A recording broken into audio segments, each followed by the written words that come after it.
कि भारतीय शहर अहमदाबाद में मुसाफिर तैयारा गिरकर तबाह हो गया। तैयारे में सवार गैर मुल्कियों समेत तमाम 242 मुसाफिर हलाक हो गए। अहमदाबाद पुलिस कमिश्नर का कहना है कि 204 अफराद की लाशें निकाल ली गई। बज़ाहिर तैयारा हादसे में कोई मुसाफिर जिंदा नहीं बचा। तैयारे पर 169 भारतीय 53 बरतानवी शहरी सवार थे। तैयारा मेडिकल कॉलेज के हॉस्टल पर गिरा। 5 तालिब इल्म भी हलाक हो गए। भारतीय शहर अहमदाबाद में मुसाफिर तैयारा गिरकर तबाह। तैयारे में सवार गैर मुल्कियों समेत तमाम 242 मुसाफिर हलाक। अहमदाबाद पुलिस कमिश्नर का कहना है 204 अफराद की लाशें निकाल ली गई। भारतीय शहर अहमदाबाद में मुसाफिर तैयारे को खौफनाक हादसा, 20 अफराद जान से गए। तैयारे को अफसोसनाक हादसा अहमदाबाद के एयरपोर्ट पर टेक ऑफ के फौरी बाद पेश आया। 625 फीट की बुलंदी पर तैयारे का कंट्रोल टावर से राब्ता मुनक़ता हो गया और तैयारा करीबी रिहायशी इलाके पर जा गिरा। हादसे से पहले तैयारे ने एयर ट्रैफिक कंट्रोल को हंगामी कॉल भी दी, लेकिन उसके बाद तैयारे से कोई जवाब मौसूल नहीं हो सका। तैयारा अहमदाबाद से लंदन जा रहा था, जिसमें 2 पायलट और अमले के 10 अराकीन समेत 242 अफराद सवार थे। एयर इंडिया के मुताबिक हादसे का शिकार होने वाले तैयारे पर सवार मुसाफिरों में 169 भारतीय शहरी, 53 बरतानवी शहरी, पुर्तगाल के 7 शहरी और 1 कनाडा का शहरी सवार था। मुतासरा तैयारे में साबिक वजीर आला गुजरात विजय रूपानी भी सवार थे। हादसे की वजह जानने के लिए तहकीकात शुरू हो गई हैं। भारतीय शहर अहमदाबाद में मुसाफिर तैयारे के खौफनाक हादसे में ऑनबोर्ड तमाम मुसाफिर हलाक हो गए हैं। तैयारे हादसे के हवाले से बात करने के लिए हमारे साथ मौजूद हैं माहिर हवाबाजी कैप्टन रिटायर्ड बिशारत साहब। कैप्टन साहब, बहुत शुक्रिया आपके वक्त का। मजमूई तौर पर वजूहात क्या हो सकती हैं इस तरह के बड़े हादसे की? इसकी वजह जो है वो दोनों इंजन अगर फेल हो जाए तो फिर ही हो सकता है। अगर जहाज का एक इंजन भी चल रहा हो तो कभी जहाज नहीं गिरता। अच्छा कैप्टन साहब, मतलब आपके कहने का मतलब ये है कि दोनों इंजन या तो फ़नी ख़राबी का शिकार थे या फिर उसी वक्त ऐसी कोई फ़नी ख़राबी पेश आई, ऐसी कोई तकनीकी ख़राबी पेश आई जिसकी वजह से दोनों उस इंजन बंद हो गए। फनी खराबी इसमें मुझे इसलिए नहीं लगती कि अगर फनी खराबी होगी तो किसी एक में हो सकती है, दोनों में नहीं हो सकती है। ये हो सकता है इसमें कि अगर जहाज में फ्यूल रिफ्यूलिंग नहीं हुई थी और वो जहाज में अगर इंडिकेटेड फ्यूल में 600 केजीज इंडिकेट हो रहा है और 6000 रिक्वायर्ड था, जो कि ग्राउंड इंजीनियर साहब रसीद ला के रख दी कि मैं ये रिफ्यूलिंग कराऊंगा।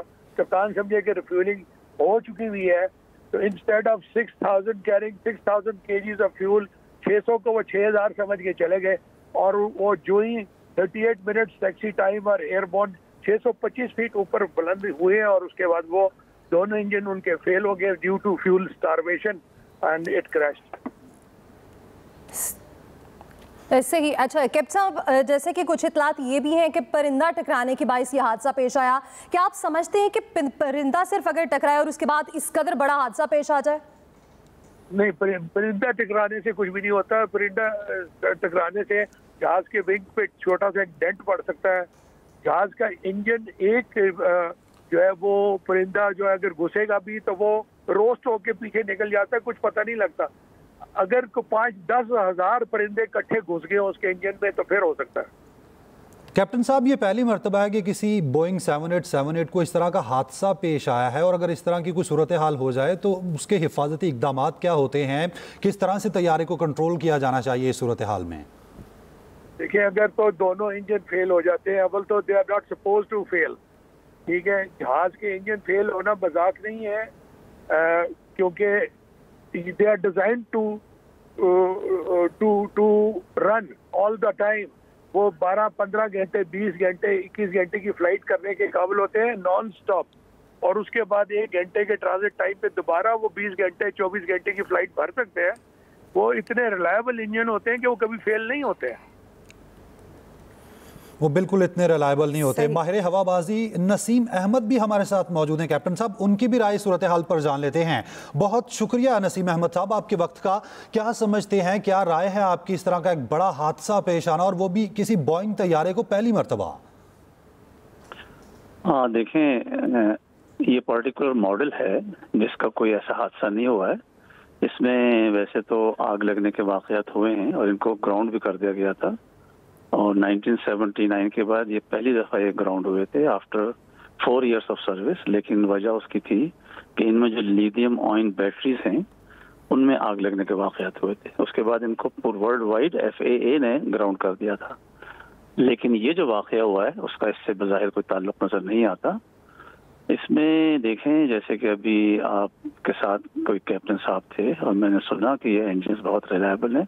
नो डाउट ये जो रोल्स रॉयस के टर्बोफैन इंजन हैं, ट्रेंट 900 कहलाते हैं, इस एयरक्राफ्ट पे 2 इंजन हैं, ये बहुत रिलायबल हैं।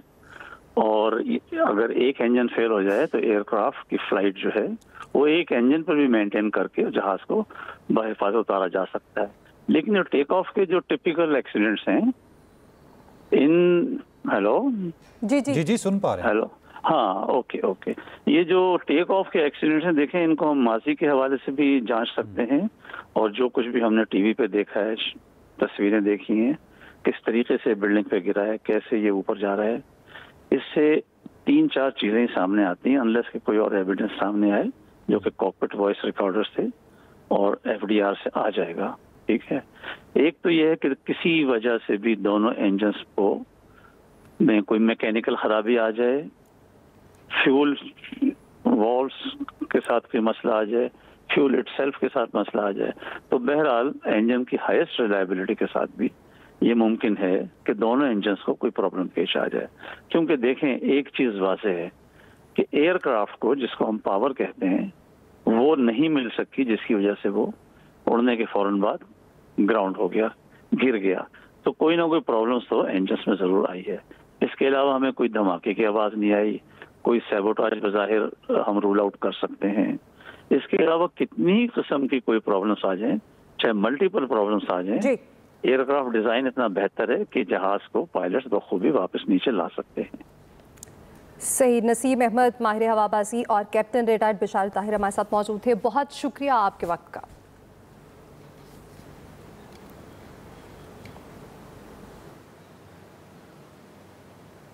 अब आपको बताएं कि इस्राइल किसी भी वक्त ईरान पर हमला कर सकता है। अमेरिकी मीडिया का दावा, कहा इस्राइल ईरान के खिलाफ ऑपरेशन के लिए तैयार है। इस्राइल ने अमेरिका को ईरान पर हमले की पेशगी इत्तला कर दी है। ईरान मुमकिना तौर पर फौरी रद्द-ए-अमल में इराक में अमेरिकी साइट्स पर हमला कर सकता है। अमेरिका का इराक में अमेरिकी सफारत खाने को जुज़वी खाली कराने का हुक्म। बहरीन से भी गैर सफारती हमले को इनखला की हिदायत। इस्राइल किसी भी वक्त ईरान पर हमला कर सकता है, अमरीकी मीडिया का दावा। अमरीकी मीडिया के मुताबिक अमरीकी शहरियों को फौरी तौर पर मशरिक़ वुस्ता छोड़ने के लिए एडवाइजरी जारी की गई है। इस्राइल ने ईरान पर हमले की पेशगी इतला अमरीका को दे दी है।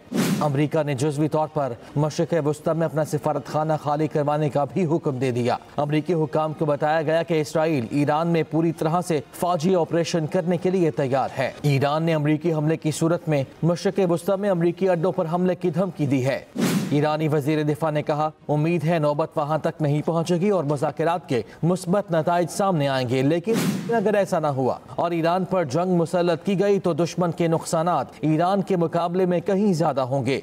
हमले की सूरत में अमरीका को इस खित्ते से निकलना पड़ेगा। अमरीकी सदर ट्रंप ने कहा है कि उम्मीद कम है कि ईरान जोहरी मुआहिदे में यूरेनियम की अफजूदगी रोकने पर राजी हो जाए। नहीं मालूम ईरान को जोहरी प्रोग्राम बंद करने पर राजी कर सकेंगे या नहीं। मुझे पहले ऐसा लगता था, लेकिन अब इस बारे में मेरा एतमाद कम होता जा रहा है। मशरिक़ वुस्ता में कशीदगी के बाइस बैनुल-अक़वामी ब्रेंट खाम तेल के सौदे 2% इजाफे के साथ $69.92 फी बैरल पर पहुंच गए, जबकि अमरीकी वेस्ट टेक्सास इंटरमीडिएट 3% इजाफे के साथ $68.37 फी बैरल पर बंद हुआ। हमले की सूरत में मशरिक़ वुस्ता में अमरीकी अड्डों को तबाह कर देंगे। ईरानी सदर मसूद पज़ेश्कियान ने खबरदार कर दिया, कहा ईरान पर जंग मुसल्लत की गई तो दुश्मन का नुकसान ज्यादा होगा। किसी दबाव के आगे झुकेंगे, ना ही एटमी तहकीकात बंद करेंगे। किसी भी ताकत को हमें साइंसी तहकीकात से रोकने का हक हासिल नहीं है।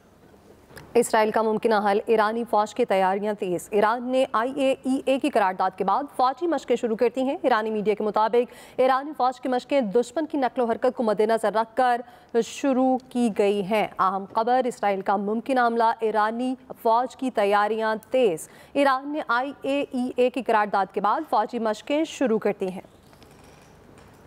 अमरीकी मीडिया ने दावा किया है कि इसराइल किसी भी वक्त ईरान पर हमला कर सकता है। इस हवाले से बात करने के लिए हमारे साथ साबिक वज़ीर ख़ारजा खुर्शीद महमूद कसूरी मौजूद हैं। बहुत शुक्रिया खुर्शीद साहब आपके वक्त का। कहिएगा, मशरिक़ वस्ता में एक और जंग के बादल मंडला रहे हैं, आप ऐसी सूरत हाल को कैसे देखते हैं? 2 महीने का एक वक्त दिया गया था जिसमें ये मामला तय होने थे और डिस्कशन ये हो रहा था कि अमेरिका की तरफ से प्रेशर पड़ रहा था कि ईरान यूरेनियम एनरिचमेंट जो है वो बिल्कुल छोड़ दे। ईरान उसके लिए रेडी नहीं था। इजराइल इसका ये फायदा उठा रहा है कि जितने ईरान के इत्तेहादी हैं इस इलाके में उनको अंडर प्रेशर लाया जाए। तो ये शायद वो ये सोचते हैं कि ये मौका ऐसा है कि वो इसका फायदा उठा सकते हैं। लेकिन मैं ये समझता हूँ कि इसके बड़े दूररस असरात होंगे, बहुत खतरनाक डिस्टेबलाइजिंग सिचुएशन होगी। सारी दुनिया का जो प्रेशर है वो सता रहा है इजराइल पे। 15 में से 14 मेंबर्स जो सिक्योरिटी काउंसिल के हैं, 2 दिन कबल उन्होंने इजराइल के खिलाफ रेजोल्यूशन भी पास किया है और अगर अमेरिका वीटो ना करता तो रेजोल्यूशन पास हो जाता। तो ये समझता है वो सारा गजा पे जो जुल्म कर रहा है, फलस्तीन में जो जुल्म कर रहा है, वेस्ट बैंक पे जो जुल्म कर रहा है वहाँ, और जो सेटलर्स इजराइल के जुल्म कर रहे हैं वेस्ट बैंक में, ये वहाँ से नजर समझता है लोगों की हट जाएगी अगर ईरान के ऊपर इसने हमला किया। और अगर जंग होती है और ईरान अपने कुछ बंद कर देता है रास्ते कुछ, तो ऑयल प्राइसेस जो है वो इतनी ज्यादा बढ़ जाएंगी। भारतीय शहर अहमदाबाद तैयारा हादसे में एक मुसाफिर मुआवजाना तौर पर बच गया है। भारतीय मीडिया का कहना है बच जाने वाले मुसाफिर की शनाख्त 38 साला रमेश के नाम से हुई है। भारतीय शहर अहमदाबाद तैयारे हादसे में एक मुसाफिर मुआवजाना तौर पर बच गया। भारतीय मीडिया का ये कहना है बच जाने वाले मुसाफिर की शनाख्त 38 साला रमेश के नाम से हुई है। भारतीय शहर अहमदाबाद तैयारे हादसे में एक मुसाफिर मुआवजाना तौर पर बच गया। पाकिस्तानी सिफारती वफ्द की ब्रसल्स में यूरोपीय यूनियन के नुमाइंदे बराए तजारत से मुलाकात। मीडिया से गुफ्तगू करते हुए बिलावल भुट्टो ने कहा है कि पाकिस्तान का अमन का पैगाम पहुंचाया है। बताया कि अमन होगा तो तजारत भी बढ़ेगी, ज़्यादा फ़ायदा होगा उस कॉन्टेक्स्ट। गवर्नर पंजाब सरदार सलीम हैदर खान ने अमरीकी नाज़िमुल अमूर नटैली बैकर की वसातत से अमरीकी सदर ट्रंप से गजा में जंगबंदी की अपील कर दी है। गवर्नर पंजाब सरदार सलीम हैदर खान से अमरीकी नाज़िमुल अमूर नटैली बैकर ने मुलाकात की। सरदार सलीम हैदर ने कहा अमरीकी सदर ने पाकिस्तान और भारत के दरमियान जंगबंदी करवा कर दुनिया में अमन को फ़रोग दिया। पाक भारत जंगबंदी की तरह गजा में अपना किरदार अदा करें। बिलावल भुट्टो की सरबराही में सफारती वफ़द ने अमेरिका समेत पूरी दुनिया में अपना मौक़िफ़ पेश किया। भारत दुनिया के सामने पहलगाम हमले के सबूत पेश नहीं कर सका। फील्ड मार्शल आसिम मुनीर की आला क़यादत को पाकिस्तानी कौम सलाम पेश करती है। इसके साथ ही स्टूडियोज़ फिल वक्त इतना ही। मज़ीद खबरों और अपडेट्स के लिए आप विजिट कर सकते हैं express.pk। आप हमें फेसबुक और एक्स पर फॉलो कर सकते हैं। देखते रहिए एक्सप्रेस न्यूज़।